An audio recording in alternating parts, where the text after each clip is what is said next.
Why do I have to go to school? What should I be learning? What is education? The true tradition of the origin of the word education comes from Old Latin for ducare, which means to pull out, which is very different from to lecture, which is to pump in knowledge.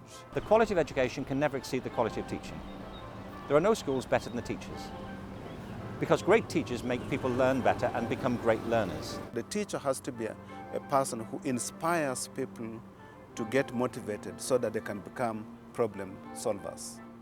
And that changes the role of a teacher from being an authority figure to being a facilitator. And so I see the role of a teacher as an agent of change. One of the most exciting things about being a teacher is when you're working with students and you're sharing your passion or your excitement about what we're learning about.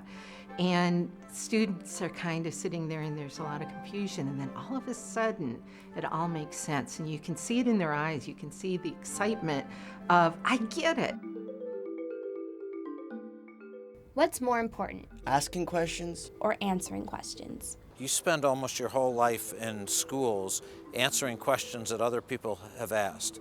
Yet the hallmark of usually how people do well in life is not necessarily answering the questions other people ask of you. It's the questions you ask yourself of others and ask of the world. If you live in a culture of standardized testing, which tells you there's one answer, and it's at the back, and if you don't know it, guess, that's no way to encourage intellectual curiosity, and it's no way to encourage real creativity. We do have a very high stakes atmosphere. We have benchmarks that every student needs to reach. If they do not reach those benchmarks, there's the potential for being retained or for failing the grade, which is a pretty strict punishment for a young student, or a strict consequence. And it's something that as a teacher I certainly wouldn't want to see happen to any of my kids. So you always have that in mind, that you're pushing these kids to succeed.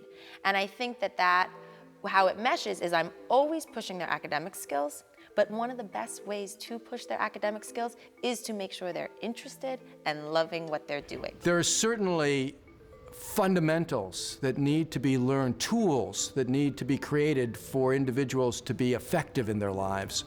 And those tend to be fairly rigorous, disciplined, quantitative, measurable.